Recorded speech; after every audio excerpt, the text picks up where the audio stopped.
Hi everyone, this video is for buyers in particular. So if you're venturing out looking to buy your first property and want to know the start of that process, then this video is for you.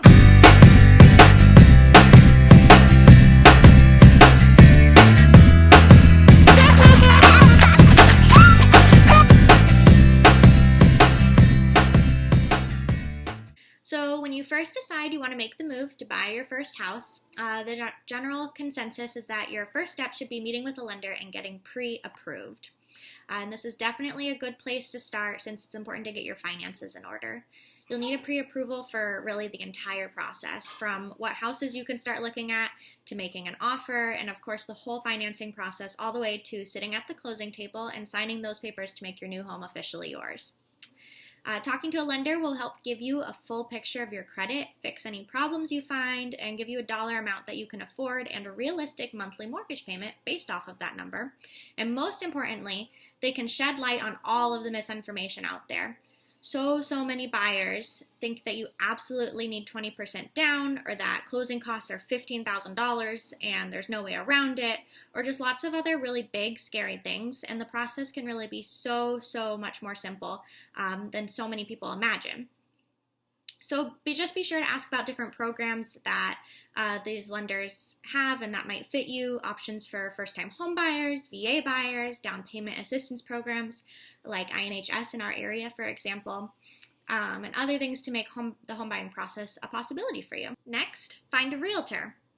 So talk to your coworkers, family, friends, get some recommendations, maybe check out YouTube videos, and just find a realtor that you like. It might even be worth it to get out and about and meet some realtors to see who is a good fit for you. Because while the internet gives buyers a ton of information now and access to home listings and so many other resources, there are still a ton of aspects of the buying process that require a level of expertise that you just can't get, from Google.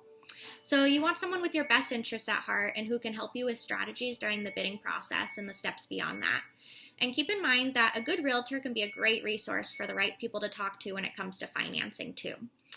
Oftentimes agents have lenders that they've worked with and know and trust, and they can give you a few different options on mortgage companies or lenders or banks that they have a history with and know that they can get your deal closed in time. With the right people who are reliable. So this is why finding a lender and finding a realtor can kind of go hand in hand. After that, you should be aware that in this industry, there are some agents that will have you sign something called an exclusive buyer agency agreement. Basically, what that is a contract that says, as a buyer, you are going to exclusively work with this realtor to find a house. It's essentially insurance so that no one's time is wasted.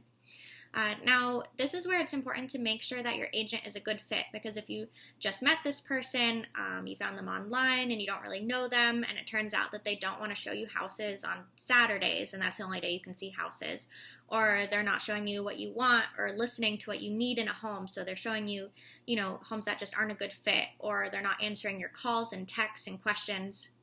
That happens a lot. Or you realize that they aren't familiar with the market at all. You've now locked yourself into a contract with them. And this isn't to scare you, because it can really be broken pretty simply, but just be sure to ask the right questions up front and make sure it is a good fit, that your agent is going to walk you through the process, that they're competent, that you trust them, and that they're genuinely there to help you with the purchase of your home. And that leads me to being loyal. So here's the deal. I don't get paid, and no agent is going to get paid until you buy a house. And so my time spent sending you properties and setting up different searches and revising what you like and don't like, the time spent on that, and the gas and time spent going on showings, setting up all of those showings, scheduling your schedule around my schedule, around the seller's schedules, and all the due diligence and research that goes into any of the properties that you're interested in. It's a lot of work, and we don't get compensated, for all that time and money spent on it until we actually get to the closing table and the house is signed over for you. However, on the other hand, as an agent, I should be able to prove my worth to you.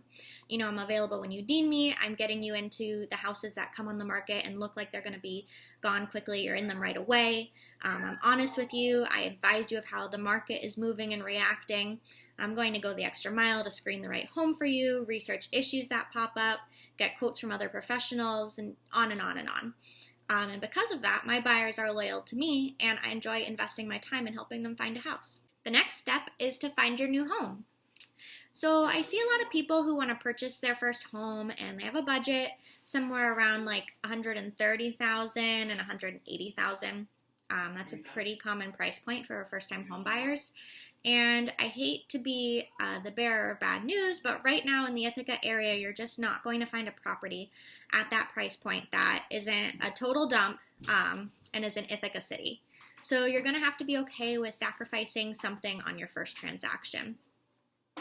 And this is your first house, and the purpose of your first house generally is to get you in the game, start, wealth building some equity in this home so that when you sell it and go to move, that money that you make can go towards your dream home, or at least, the next step closer to your dream house.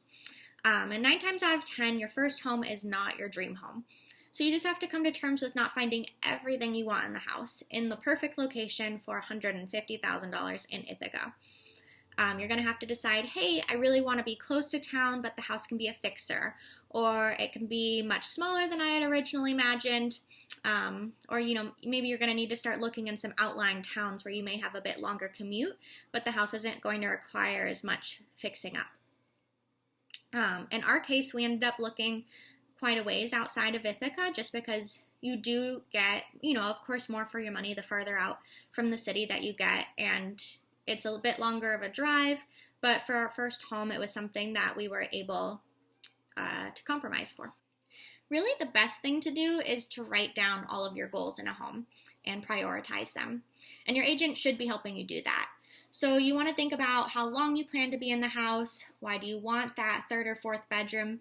Is it for an office? Is it for a spare bedroom? Is it because you want to grow your family? Which kind of starts dictating how big that bedroom needs to be and how important it is. Are you going to be able to live with less updates or an extra 15 to 20 minute drive for a couple of years? Just weigh those things out because it could be really, really difficult when you have your mind totally set on one thing. And then in reality, you need to be a little bit more flexible. Once you find the right home, make an offer. So if you find a property that you love, it meets your criteria, bedrooms, bathrooms, the amount of space you need, it's functional, it's in the condition that you want, don't pass it up because you think, hey, if I go and put an offer on this one, there might be a better one that pops up on the market tomorrow. There's always going to be something better. You just have to draw the line at some point and say, this meets my needs. And if you've been looking at tons and tons of houses and not making offers, you're either looking at houses that don't meet your needs, in which case you probably need a new realtor, or you need to reevaluate those needs. So let's go on to talk about submitting offers. So you found the right house, you're excited about it, you're envisioning all of your furniture in it and the memories you'll make, and it's time to buy it. The first step is to do your homework, or really have your agent do their job. Have your agent explain the state of the market at large. So is it favorable to sellers or buyers? Look at sales trends of similar homes in the area, prices the last few months, and list to sale ratios. And listen to your agent's recommendation on the general area a house should sell for. So I'm not saying don't negotiate and ask for things, but what I am saying is that if the seller has a bottom line, the comps support it, and you really want that house, it's not a very smart strategy to go in offering them a lot less money, especially when the house hasn't been on the market for a very long time or you have competing offers. Because if it is your dream home and you want to go in really, really low, you're probably not going to get it. Now, the mentality of the seller is at this point, my house has been on the market for a short amount of time. I can wait it out. There are a lot of new people coming into town. I'm still getting showings, things like that. And it's just a very fine line that you have to walk when it comes to these negotiations. And your realtor can negotiate these things. That's their job. But they're also going to be aware of all those numbers you should have discussed and how the seller may respond to a low offer. Because the last thing you want is for the seller to be offended and closed off to negotiating at all because you super lowballed them. And I've definitely seen this when I've been on the listing side of things, and it really just, it tosses everything out the door. So if you don't trust what your realtor is saying, you have the wrong realtor. But negotiate, try to get the best deal possible, but also be aware that trying to get a good deal that doesn't work for both sides can cost you your home. This leads me to another thing, competitive offers. As an agent, I'm going to go to bat for my buyers when it comes to submitting an offer. I'll talk with the listing agent, get a feel for what the seller wants. I'll have my buyers write a little personal note to the seller to appeal to the emotional aspect of selling, which, in some cases goes a long way, especially with sellers who have lived in the house for a long time and raised a family there. I'll utilize escalation clauses, get the lender to reach out to the listing agent specifically. But if at the end of the day the seller chooses another offer, that's it. They chose that other offer. You can be really, really wonderful people doing everything possible to get your offer accepted, but there is a limit to what an agent can do, because at the end of the day, the sellers are going to choose what's best for them. I like to put it this way. I ask my buyers, are you willing to lose out on this home for $2,000 or whatever the amount is that we're working with? Or is there a price that you are willing to stop countering at and walk away, and you will not regret getting the house for X amount more? And then if you're confident that you did all you could and you still don't get the house, my honest opinion is that it wasn't the right one and a better one is coming. I mean, it certainly happened to us a couple times. We did lose out on some houses when, we started the process of looking for our first home. And while it was really, really discouraging at the time, in retrospect, it was also a really good learning opportunity, especially since I went into the career of real estate. And now I look back and I think how grateful I am that we ended up in the home that we're in. Once you have an accepted offer, you start the next phase of the process, which includes attorney review, home inspections, negotiating repairs or credits, getting mortgage commitment, and otherwise having everything in order to close on your first home. I'll go into these more in another video because they can get relatively extensive, so stay tuned. Otherwise, hopefully I gave you some insight into starting the process, helped make you more comfortable, and gave you a peek into who I am and what value I have to offer, so that when the time is right, you are excited, you are informed, you like me, and you come to me to buy your first home. So thank you so much for watching while I went on and on and on with all this information.